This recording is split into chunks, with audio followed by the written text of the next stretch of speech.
For ACUSports.com, I'm Grant Boone with head football coach Adam Dorrel. His team heads down to Thibodaux, Louisiana. First ever meeting with the Nicholls Colonels, coming off the game last Saturday right here at Wildcat Stadium. 13-7, the top two defenses in the Southland Conference. They looked every bit of it, didn't they? Yeah, they did. Both of them played hard, hit well. Man, there were some big hits in that game. And the only thing neither defense did was got a takeaway. So, yeah, both offenses didn't turn the ball over, but played really gap sound, played hard, didn't give up big plays, and, yeah, it was a struggle definitely. I know you're not into moral victories, obviously, but are there games you leave saying we can definitely build on this, even though we didn't come out on the winning end? Yeah, I think so. I think there's a lot of confidence you can gain from it by players. I don't know if it's right or wrong. As a young head coach, one of the quotes that always stuck with me was from Bobby Bowden from when he took over Florida State. It said, first you lose big, then you lose close, then you win close, then you win big. And I don't know, for some reason that's always stuck with me. He would know. Yes, he would. And so it's kind of a measuring stick on where you're at. And so obviously you walk out of there disappointed because you didn't win, but you walk out of there going, man, there's hope. There's a light at the end of the tunnel.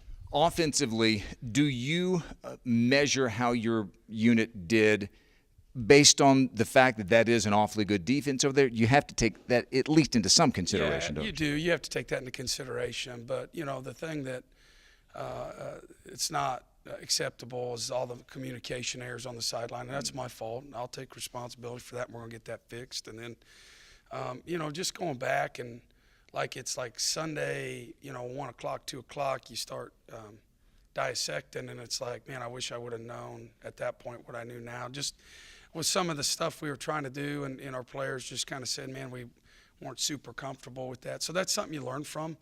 And as a communication day, you say as a coach, hey, man, next time don't wait till the day after the game. Come in there. We put a game plan in Monday, Tuesday. If there's something you don't like, let us know. And I think you've got to do that because as a coach, again, and you got to remind yourself as a coach, it doesn't matter what we know, it matters what they know. And so we're going to try to simplify and let those guys just get lined up and play hard. Because here's the deal, Grant, be real clear with everybody. I know we haven't done what we've wanted to do on offense this year, but it's not a lack of effort. It's not like guys aren't playing. Guys are playing hard. They're running after the football. We're not turning the football over a bunch. And so 2 straight games without a turnover. Right, and so that's stuff you've got to build on, and the players don't want to hear that, and I understand that, but there is things that you've got to pull from that are things that are good. Well, history says, not just with ACU, but any team, you don't turn the ball over. You limit the other team, when they're on offense, and you got a good chance to win a game.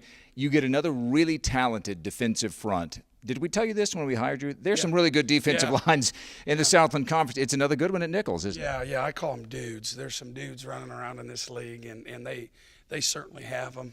They're playing about 8 guys and long rangy. One of the things I've been very impressed with is being an O-line guy, the way they play with their hands and the way they try to leverage you and be really gap sound, and they do a phenomenal job with that. So, we've challenged our O-line. We've got to meet that by getting off the football, playing with our hands, holding properly, getting fitted, and then when we get opportunities, downfield, we got to make those plays. And then when they are on offense, Nicholls against your tremendous defense, this seems to be a really opportunistic bunch. They maybe don't blow you away with any one particular number.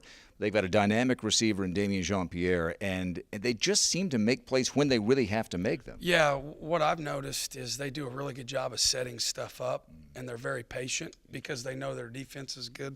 So they'll go out and run some trips, things like that, and kind of get you penciled into a couple coverages, find out what you're doing, and then they get him in a spot where they think you're vulnerable. They do a really good job of moving him around, and like I've stated earlier, he can catch those quick RPOs, those little screens, and he's like a slot where he can go the distance, but his body control downfield, the way he adjusts deep balls, he's very good player. Plays hard too, doesn't take plays off, and good player. 4 receptions of over 50 yards this year already for Jean-Pierre. Okay, it's ACU and Nicholls' first ever meeting, 3 o'clock kickoff from down in Thibodaux, Louisiana, and I guarantee we'll be on with the pregame show at 2:30 on the ACU Sports Network.